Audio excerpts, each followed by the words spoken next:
Shalom, bien-aimés frères et sœurs, que le Seigneur vous bénisse.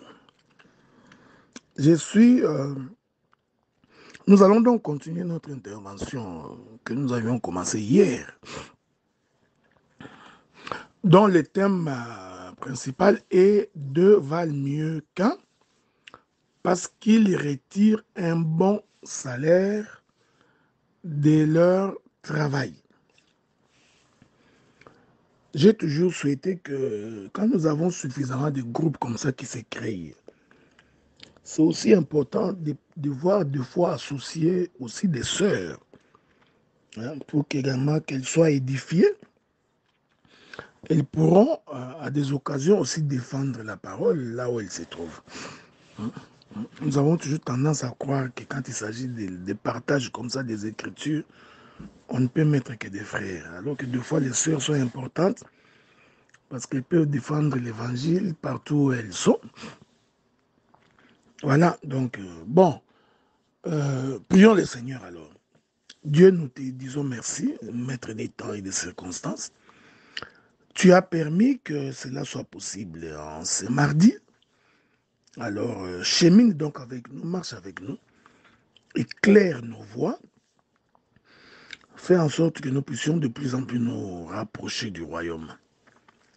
Fais en sorte que nous puissions de plus en plus nous sanctifier et de plus en plus te ressembler au travers de la parole. Nous t'avons ainsi prié par Jésus, notre Seigneur et notre Sauveur. Amen. Bon, que l'amour du Seigneur vous accompagne. Nous continuons notre petite marche de sanctification. Je crois que nul n'est besoin pour moi de revenir sur ce que j'avais dit hier. Et je n'ai nullement la prétention d'avoir cerné toute la problématique. Le sujet est complexe, il est étendu, avec beaucoup de ramifications. Donc, j'ai préféré prendre les chemins que le Seigneur m'a accordés. Maintenant, la Bible dit que pourquoi deux valent mieux qu'un? L'Écriture dit c'est parce qu'ils retirent un bon salaire de leur travail. Donc, la raison pour laquelle les deux sont ensemble, c'est pour travailler. OK? Et lorsqu'ils travaillent, ils doivent impérativement obtenir un salaire. Que la paix de Dieu soit avec vous. Donc, hier, j'ai expliqué que les deux qui marchent ensemble, c'était le Père et le Fils. Mais il est important de comprendre que le Père et le Fils ne peuvent marcher ensemble que sous le soleil. C'est-à-dire que lorsqu'ils entrent dans le temps, c'est en ce moment-là qu'ils travaillent ensemble. Mais à quoi consiste ce travail-là? C'est là que nous allons essayer de nous étendre pour expliquer ce travail-là. Alors, je prends ma première ligne de conduite. Je le prends par Noé. Hier, j'ai expliqué que Noé, c'était le père et que l'arche de Noé, c'était le fils. J'ai aussi expliqué que Noé, c'était l'esprit. L'arche, c'était le corps. Que Dieu vous bénisse. Donc, les deux qui valent mieux que un, c'est l'esprit et le corps. J'ai illustré ça. Donc, c'est un exemple que j'avais pris dans la Bible. Je l'ai illustré par Noé. Et j'ai dit que l'arche représentait le fils ou le corps, et que Noé dans le corps, dans l'arche, représentait le père. C'est pour cette raison que Jésus disait, je vais l'expliquer autrement, ok? Je voudrais prendre quelques écritures pour faire asseoir ma pensée là-dessus, qui est en fait la pensée de l'Écriture. Je crois que c'est le frère Jean qui le dit très souvent. Je voudrais prendre les livres des gens avec votre permission. Prenons les livres des gens. Jean chapitre 3, verset 35, il est écrit, le Père aime les fils, il a remis toutes choses entre ses mains. Je vais continuer l'écriture. Je suis dans Jean chapitre 5, le verset 20. Car le Père aime les fils et lui montre ce qu'il fait et lui montrera des œuvres plus grandes que celles-ci afin que vous soyez dans l'étonnement. Je continue. Je vous donne d'abord les Écritures parce que ça va nous permettre de pouvoir marcher ensemble. Le verset 26 de Jean chapitre 5. Car comme le Père a la vie en lui-même, ainsi le Fils a donné, ainsi il a donné au Fils d'avoir la vie en lui-même. Maintenant, regardez le verset 37. Le Père qui m'a envoyé a rendu lui-même témoignage de moi. Vous n'avez jamais entendu sa voix et vous n'avez point vu sa face. Je vais aller très vite. À partir du chapitre 14 à peu près. Écoutez ce que la Bible dit. Le verset 20, Jean 14, verset 23. Jésus lui répondit, si quelqu'un m'aime, il gardera ma parole et mon Père l'aimera. Nous viendrons à lui et nous ferons notre demeure chez lui. Je saute, ok? Hein? Donc, je saute des Écritures juste pour que nous puissions bien nous comprendre. Je suis dans les livres des gens, toujours. Dans le chapitre 15. Dans le chapitre 15. Non, j'aurais bien préféré que nous prenions le chapitre 17. Le chapitre 17. Jésus dit ceci, je ne suis plus dans le monde et ils sont dans le monde. Je vais à toi, Père Saint, garde en ton nom ce que tu m'as donné, afin qu'ils soient comme nous. Que la paix de Dieu soit avec vous. J'ai donné quelques écritures pour vous aider à comprendre la marche que je vais faire. Lorsque Noé construit l'arche, l'arche étant le corps de Noé, parce que je vous avais fait comprendre qu'il a fallu que Noé entre dans le corps, c'est-à-dire qu'il entre dans l'arche. Mais à quoi consistait la manifestation de l'arche? La manifestation de l'arche avait pour mission que les animaux entrent dans l'arche, que les oiseaux entrent dans l'arche et que la famille de Noé aussi entre dans l'arche. En d'autres termes, l'arche qui est le Fils, qui a été manifesté sur la terre, avait pour mission de racheter. Je vais le dire autrement, avait pour mission de récolter, avait pour mission de déraciner.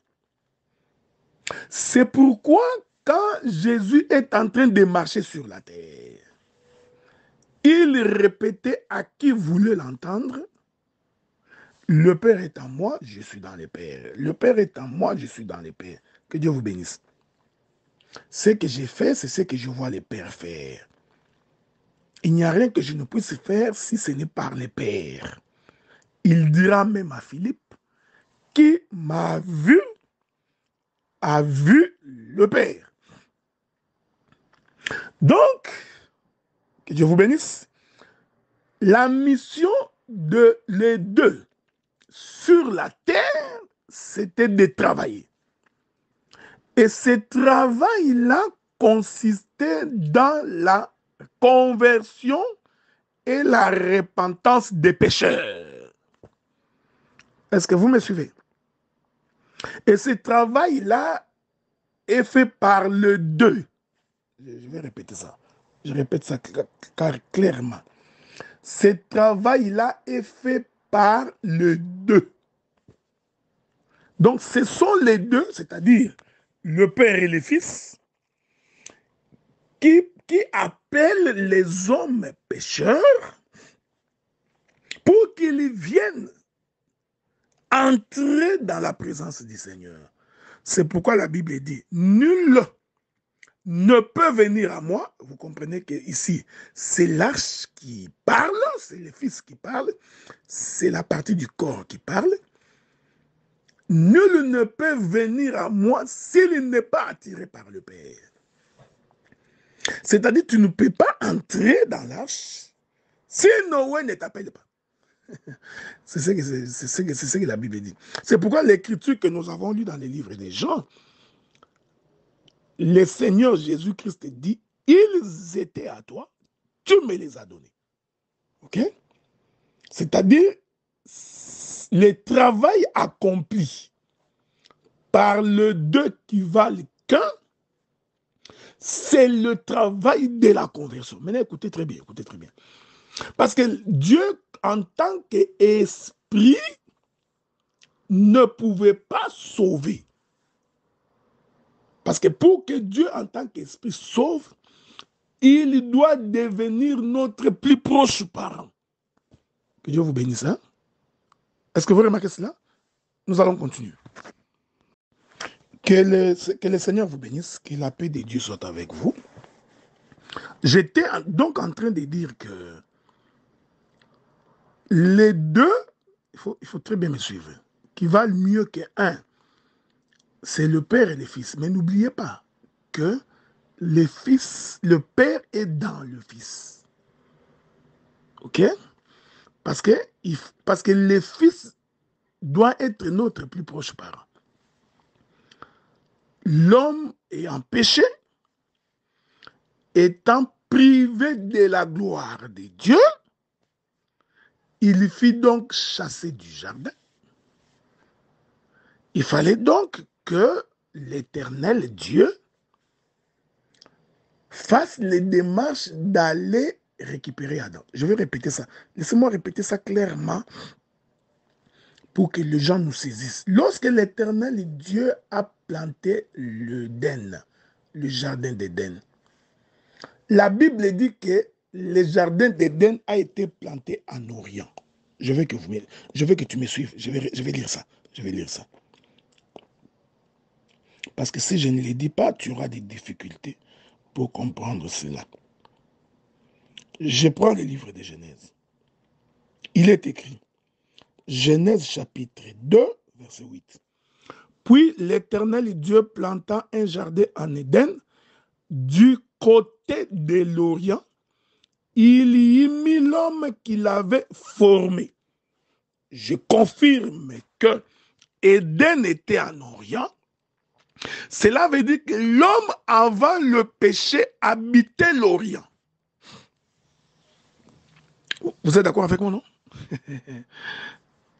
Écoutez bien, écoutez-moi bien. Or, vous savez que l'Orient, c'est la demeure de l'Éternel. C'est la chambre du soleil. Hein? C'est de là que le soleil sort le matin. Ok? Donc, l'Orient, c'est du côté où le soleil s'élève. Hein? Ça, c'est le frère Paul qui nous enseigne ça. Il dit la nature elle-même ne vous enseigne-t-elle pas. Donc, la nature nous a enseigné que Dieu a fait en sorte que c'est du côté de l'Orient que le soleil s'élève. Or, le véritable soleil, c'est le Seigneur Jésus-Christ. Lui, le soleil de la justice, qui nous a visités d'en haut, selon le livre de Matthieu chapitre 4. Donc, nous comprenons que l'Orient, c'est en haut. Que Dieu vous bénisse. Hein? L'Orient, c'est en haut. Donc, du côté de l'Orient veut dire le ciel. C'est pourquoi j'ai dit qu'en réalité, Adam, quand il était dans le jardin, il était dans le ciel. Ok? Il est merveilleux. Hein? Nous expliquons les choses du royaume. Ici, je commence là pour expliquer le travail accompli par les deux. Donc, l'Orient, Éden était donc en Orient qui est considéré comme étant le ciel. N'oublie pas que je parle par la révélation et par la prophétie parce que c'est ma chambre, hein, c'est ma chambre de prédilection. Mais quand l'homme pêche et que Dieu le chasse, nous comprenons que Dieu l'a chassé du côté de l'Occident. Donc, il a quitté l'Orient, il est sorti par la porte et il s'est dirigé vers l'Occident. Parce que le côté opposé de l'Orient, c'est l'Occident. Le côté opposé du Nord, c'est le Sud. Donc, le frère Adam, en péchant, il avait donc quitté la position du ciel pour se retrouver dans la position d'en bas. Vous voyez ça? Ici, je voudrais dire que l'Occident, c'est le bas, l'Orient, c'est le haut. C'est pourquoi nous disons qu'en réalité, Adam, en péchant, il a fait un mouvement vertical de haut vers le bas. C'est pourquoi quand le Seigneur meurt sur la croix, les rideaux devraient se déchirer de haut vers le bas pour expliquer que celui qui était en haut est descendu vers le bas. Avez-vous remarqué ça? Avez-vous remarqué? Observez ces choses. Observez-les avec beaucoup d'attention. Donc, quand on chasse Adam du jardin, prophétiquement, Adam s'est retrouvé en Occident. Et nous comprenons que l'Occident, c'est en bas. Voilà pourquoi il va se retrouver sur la terre. Il est merveilleux. Je voudrais dire une chose ici en passant. C'est pourquoi lorsque nous naissons dans Adam, c'est-à-dire que nous quittons l'éternité pour nous retrouver sur la terre. Donc nous quittons le ciel vers la terre. Hein? La position opposée de la terre, c'est le ciel. Ça, vous ne pouvez pas contester ça. Déjà, le fait que nous sommes sur la terre, cela veut dire que notre position opposée, c'est le ciel. Voilà pourquoi nous devons rentrer au ciel, parce qu'en réalité, dans le péché adamique, nous avions quitté le ciel vers la terre. Est-ce que vous me suivez? Donc, écoutez maintenant bien, écoutez bien. Donc, le frère Adam, en les chassant du jardin, il va se retrouver en Occident. Je voudrais dire ça autrement, il va se retrouver sur la terre. Maintenant, comme Dieu, c'est un Dieu de principes, et qu'il ne peut pas abandonner sa postérité, il a fallu que le Créateur sorte. Avez-vous remarqué ça? Du ciel pour venir chercher l'homme sur la terre. C'est ici le travail qu'il va faire. Ce travail-là, c'est le travail de venir récupérer l'homme. L'homme qui avait péché. C'est le travail de venir expier le péché de l'homme. C'est le travail de venir pardonner l'iniquité de l'homme. Laver l'homme pour que l'homme rentre dans sa condition première. Toute la Bible consiste à ce travail-là. Que nous puissions avoir des frères convertis. Que nous puissions avoir des sœurs converties. Des gens qui sont polis, qui connaissent Dieu, qui craignent Dieu, qui dégagent une bonne odeur. Pas des frères et des sœurs impolis, qui n'ont pas de manières, qui ont encore les vaines manières héritées de leur père. Est-ce que vous comprenez ce que nous disons? Donc, il a fallu que Dieu sorte. Maintenant, Dieu, en tant qu'esprit, ne pouvait pas sortir C'est-à-dire quitter le ciel et entrer dans les temps. Est-ce que vous comprenez ce que nous disons? Qu'est-ce que Dieu fait? Il a fallu qu'il porte un corps pour que ce travail-là soit réalisable. Il fallait que Dieu devienne comme nous. OK? Il faut qu'il devienne comme nous, c'est-à-dire qu'il puisse devenir notre plus proche parent. C'est comme ça que nous disons que le corps qu'il porte, c'est ce que nous appelons le Fils. Et à l'intérieur de ce corps, nous avons le Père. C'est ainsi que Jésus disait, qui m'a vu a vu le Père. Le Père est en moi. Voyez-vous? Mais quelle était la mission du Père dans le Fils? C'était pour ramener l'homme pécheur. C'est ça le travail qu'ils vont accomplir. Est-ce que vous remarquez ça? Ce travail-là, c'est le travail de nous ramener dans la maison. De nous ramener dans sa présence. C'est pour dire que lorsque le Père porte le corps, nous y voyons le Fils. Et ce Fils-là, c'est ce corps-là qui va nous racheter. C'est ce corps-là qui portera notre péché, qui portera nos iniquités. Est-ce que vous remarquez cela? C'est ça le travail. Donc le travail qu'on accomplit ici, c'est de se charger de nos iniquités. Je crois que nous pouvons lire une écriture là-dessus. Souffrez, hein, on va lire une écriture. Prenons le livre d'Ésaïe. Prenons le livre d'Ésaïe, nous allons lire cette écriture-là. Ésaïe chapitre 53. Je vais donc commencer par le premier verset. Qui a cru à ce qui nous était annoncé? Qui a reconnu le bras de l'Éternel? J'aime ça. Parce que le bras de l'Éternel, c'est Jésus. Le bras de l'Éternel, c'est le corps. Mais ce n'est pas l'objet de notre intervention. Il s'est élevé devant lui comme une faible plante, comme un rejeton qui sort d'une terre desséchée. Il n'avait ni beauté ni éclat pour attirer nos regards.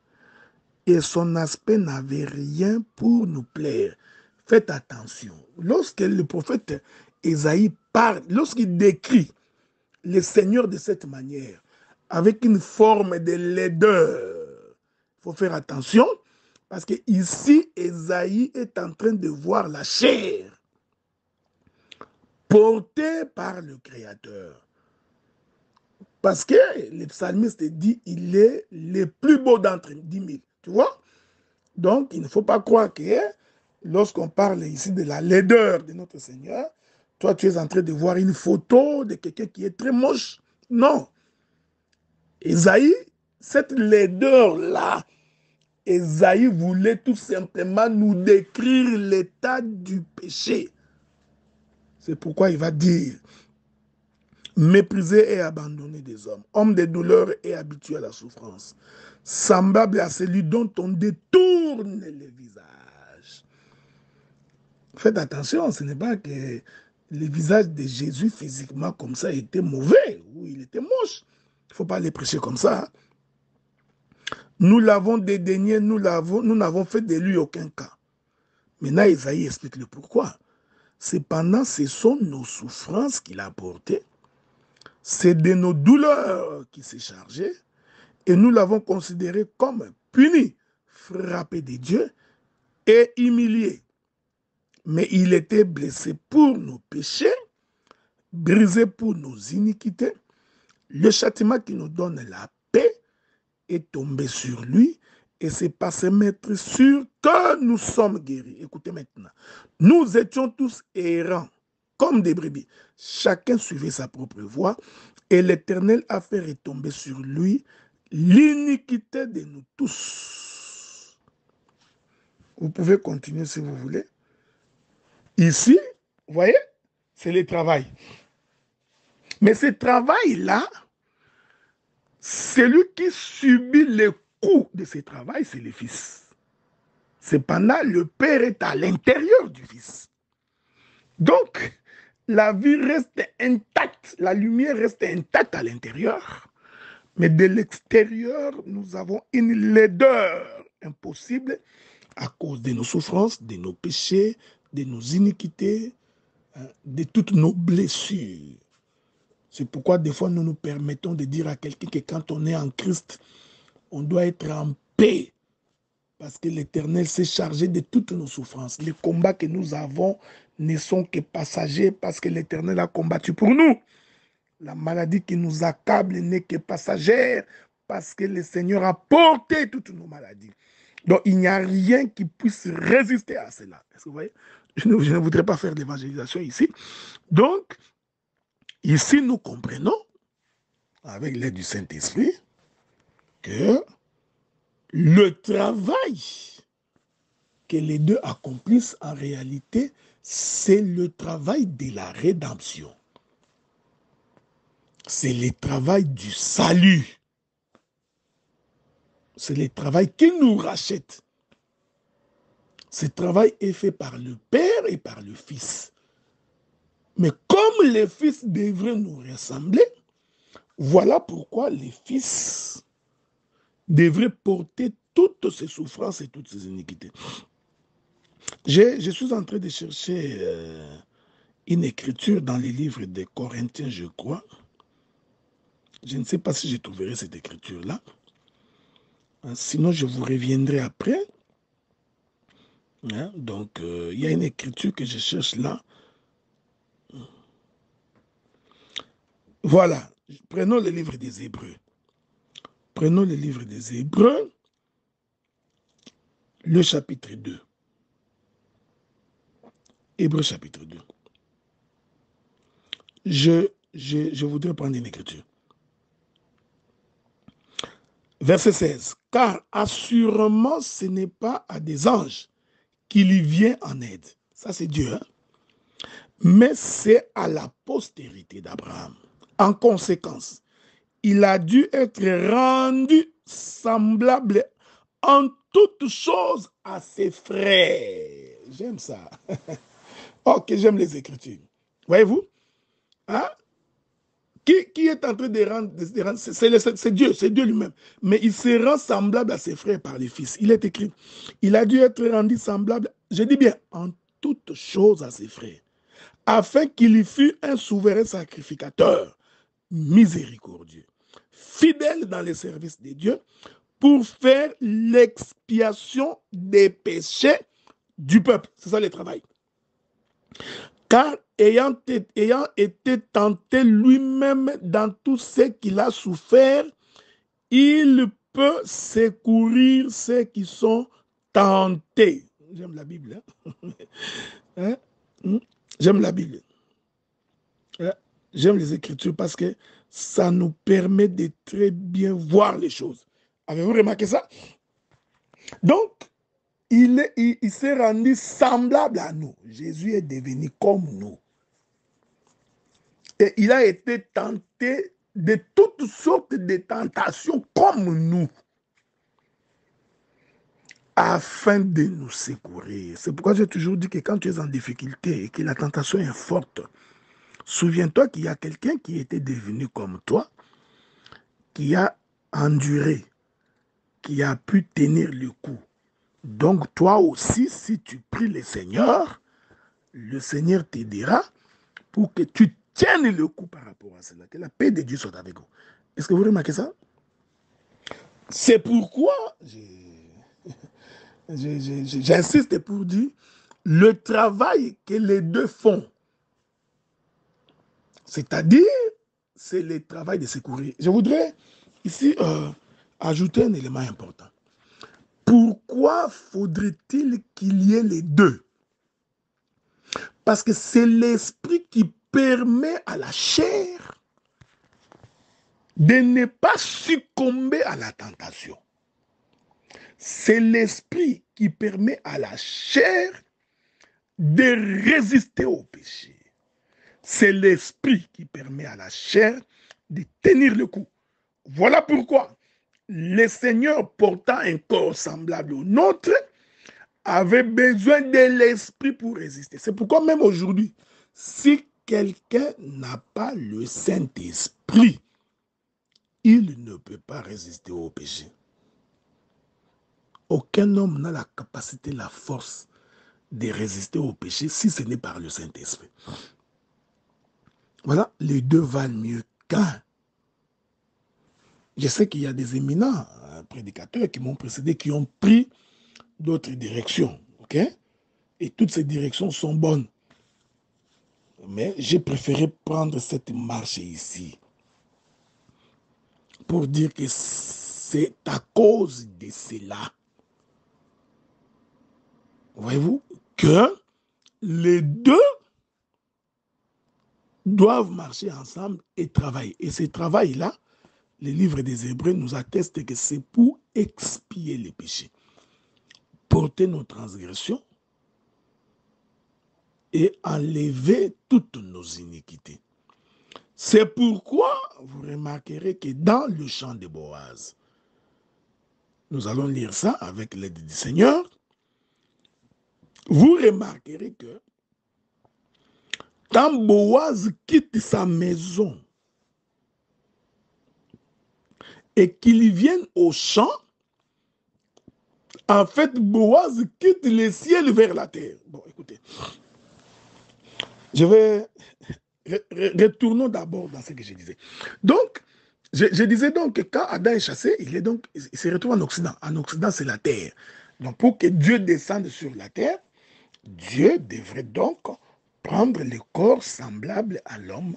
Il devrait donc sortir lui aussi d'Éden, de l'éternité pour descendre.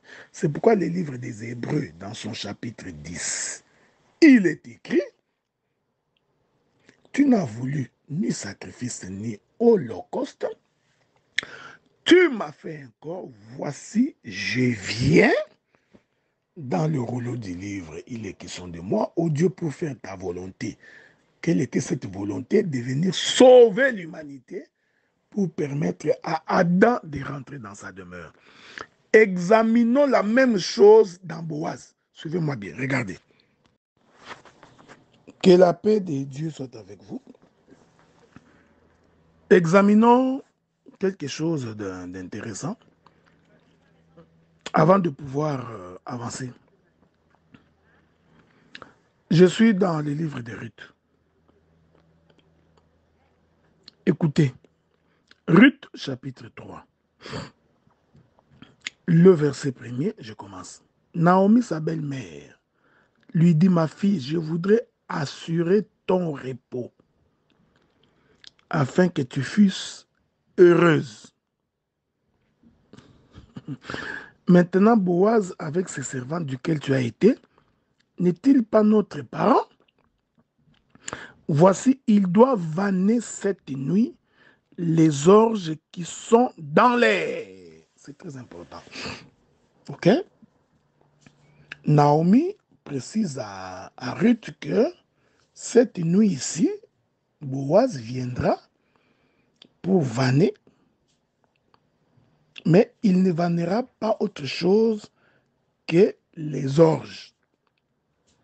Il faut que vous sachiez que les orges, c'est avec ça qu'on fait les pains de pauvres. Hein? Alors que les blés, c'est avec cela qu'on fait les pains des riches. Okay? Donc, l'orge était pour les pauvres et les blés étaient pour les riches. Ça, je crois que vous pouvez trouver cela dans les livres d'Apocalypse. Hein? Je crois que je trouverai ça avec vous dans les livres d'Apocalypse. Souffrez hein, que je puisse vous trouver cette écriture-là. Ok, je ne sais pas, c'est dans Apocalypse, voilà, Apocalypse. Apocalypse chapitre 6, verset 6. J'entendis au milieu des quatre êtres vivants une voix qui disait, une mesure de blé pour un denier et 3 mesures d'orge pour un denier. une mesure d'orge, une mesure de blé pour un denier, alors que pour 3 mesures d'orge, un denier. Donc, les deniers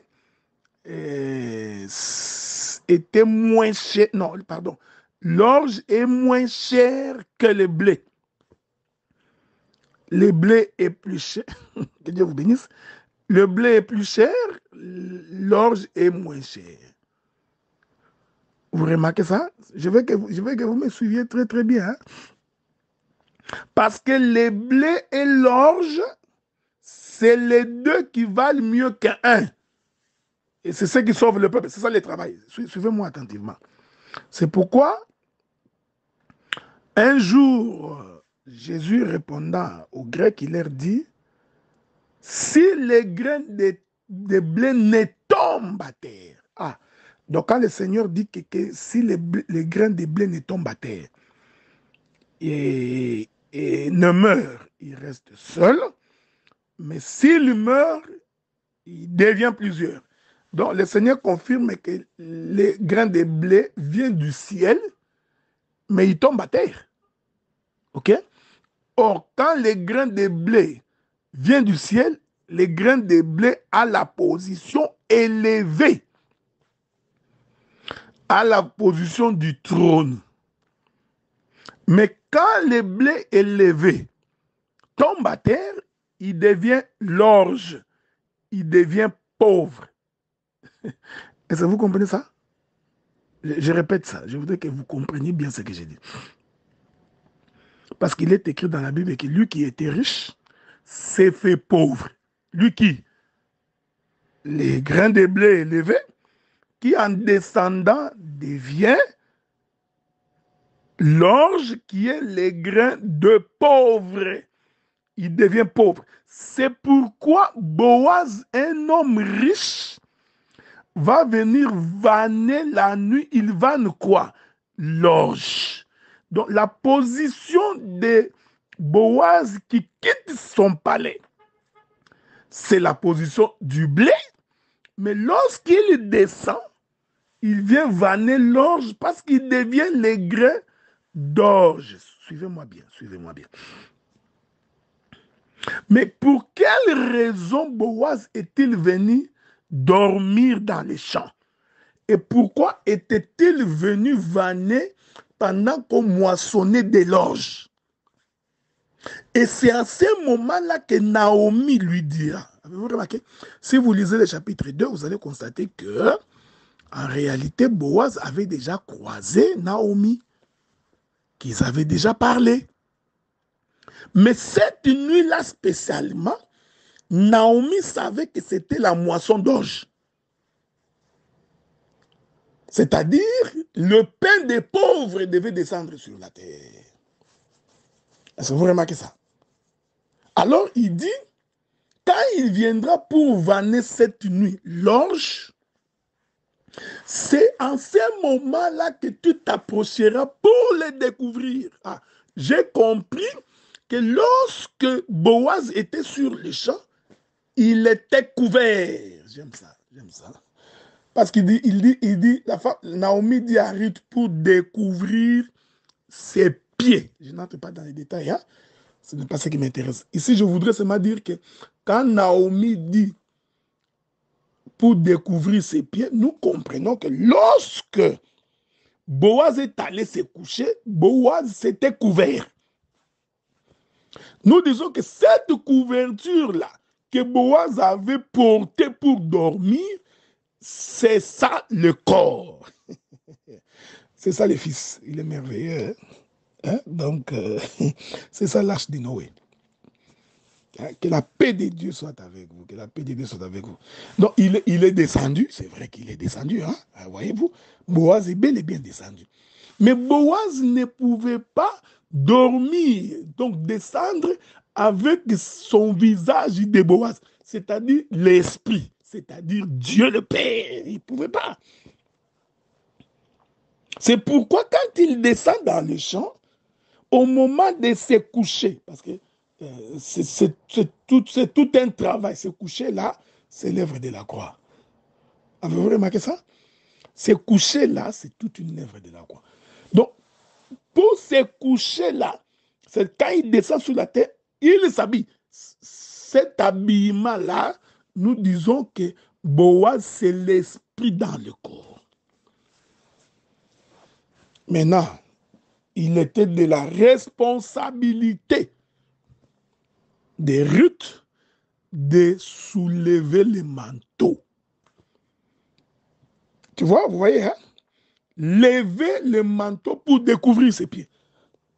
Vous savez bien aimé, hein? Les Écritures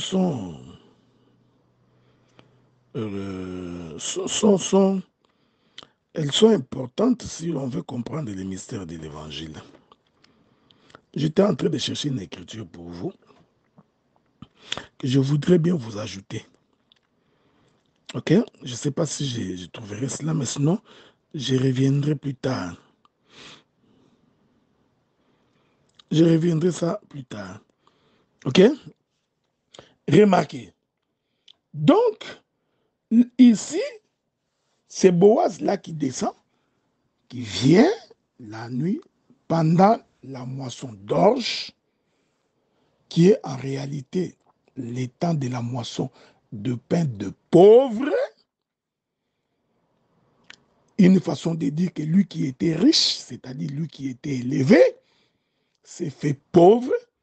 Et pourquoi s'est-il fait pauvre? Se faire pauvre là, c'est ça l'écriture que je vous ai donnée dans les livres des Hébreux. Rendu semblable à ses frères. Est-ce que vous comprenez? Pour que nous lui ressemblions. Il s'est abaissé. Pourquoi? Pour que nous entrions dans ce rang. Parce que découvrir les pieds, c'est ça, entrer par le parvis. C'est ça le travail que les deux sont en train d'accomplir. C'est ça le travail que le Père et le Fils ont accompli. Le travail de nous racheter, le travail de nous ramener dans la maison, le travail de nous transformer, le travail de nous changer. Et la Bible dit que de ce travail-là, il retire un bon salaire. Or, le salaire est une récompense. Est-ce que vous comprenez ça? Le salaire est une récompense. Après avoir travaillé. Quelle est cette récompense? C'est là que nous allons finir. Bon, nous allons finir bientôt. Je prends le livre de Luc chapitre 13. Luc chapitre 13, je vais lire les versets 32 et 33.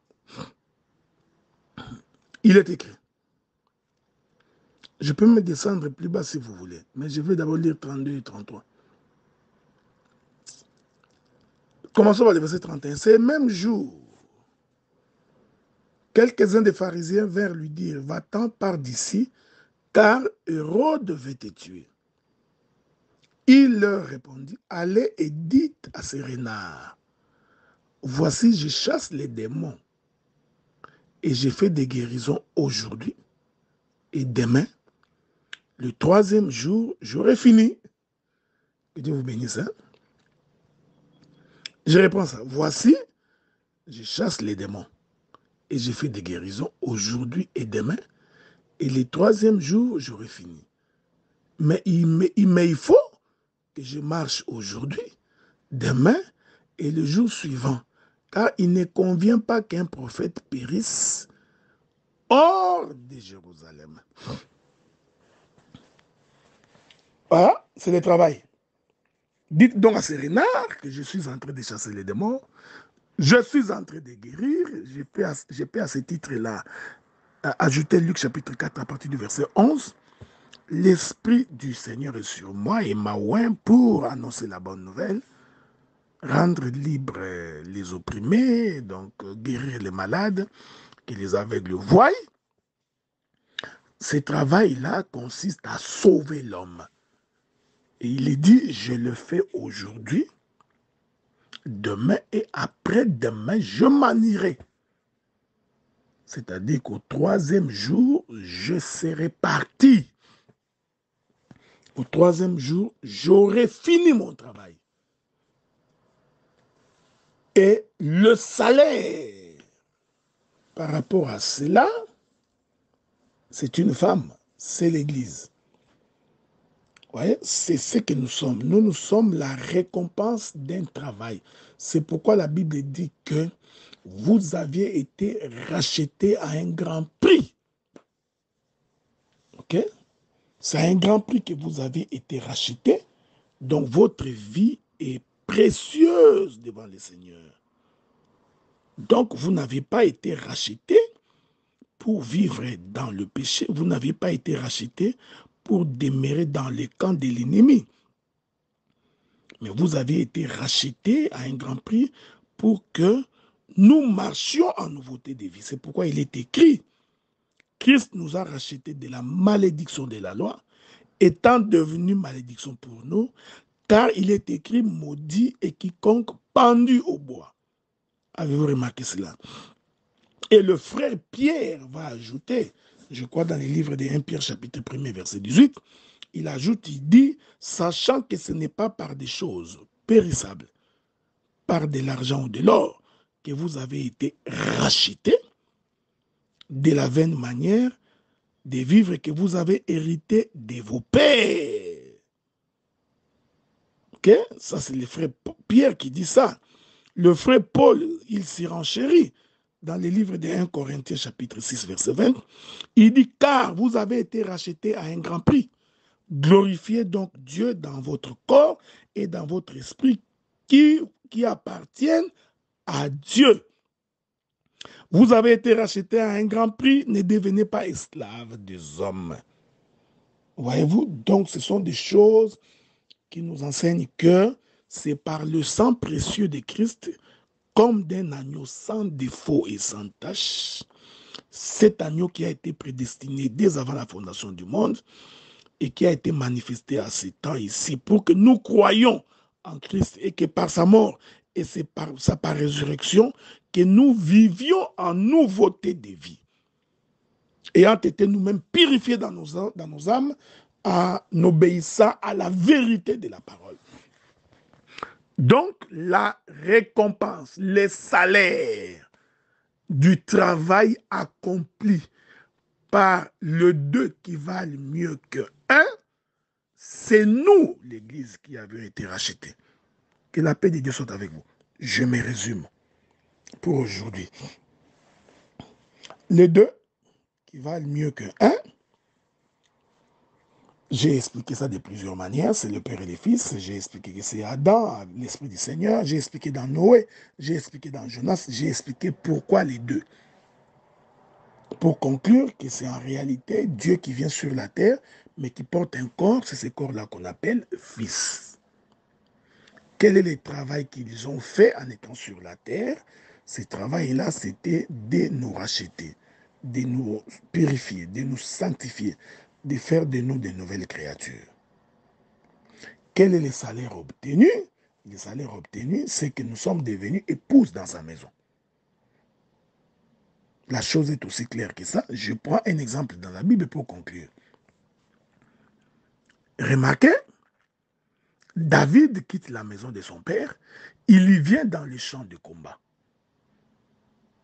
Mais quand David arrive sur le champ de combat, écoutez-moi bien, David, avant d'arriver dans le champ de combat pour aller combattre, lorsqu'on lui fit porter les vêtements de Saoul et qu'il se rend compte que ça ne marche pas, David va courir dans les torrents. Suivez-moi bien. David court dans les torrents, il récupère 5 pierres, il prend les 5 pierres, il met dans sa gibecière. Que Dieu vous bénisse. Ici, David, c'est le père. Les 5 pierres, c'est le fils. Avec ça, il descend dans le champ de combat. 2 valent mieux qu'un. Mais quand il arrive dans le champ de combat, il doit travailler. Alors il pose la question, que ferait le roi à celui qui battra cet incirconcis? on lui dit, c'est lui qui battra cet incirconcis, le roi lui donnera comme sa fille comme épouse. Alors David se met au travail. Donc le combat de David avec Goliath, c'était pour délivrer un peuple. Et ce peuple délivré-là, c'est nous aujourd'hui. Avez-vous remarqué ça? Il prend donc une pierre dans sa gibecière, il va lancer, et vous savez l'histoire, Goliath va être renversé et il va obtenir la fille du roi, la fille de Saoul. Deux valent mieux qu'un, car ils retirent un bon salaire de leur travail. Le père et le fils, ensemble, sont descendus, ont livré bataille contre le diable, et ils ont remporté, et la couronne leur a été donnée. C'est l'Église aujourd'hui. Est-ce que vous remarquez cela? C'est pourquoi, même quand le Seigneur est mort sur la croix, c'était encore le Père et le Fils ensemble, jusqu'à ce que le corps va subir la pression atmosphérique climatique, va être cloué à la croix et l'esprit va se retirer. Cela fait aussi l'objet de plusieurs enseignements. Voilà, mes bien-aimés frères et sœurs, que la paix de Dieu soit avec vous. Telle a été mon intervention pendant ces 2 jours du séminaire sur le thème « 2 valent mieux que 1 ». Car ils retirent un bon salaire de leur travail. J'ai béni Dieu qui nous a donné cette occasion, cette opportunité. Je vous bénis, vous qui nous aviez suivis, vous qui nous suivrez, même les audios qui vont être partagés, vous tous qui allez nous suivre, que Dieu vous bénisse. J'ai béni l'administrateur du groupe qui m'a donné cette opportunité et cette occasion de pouvoir vous parler. Et nous croyons, comme le Seigneur nous garde encore, nous aurons l'occasion de revenir aux besoins. Que la paix de Dieu soit avec vous et nous vous souhaitons une bonne soirée.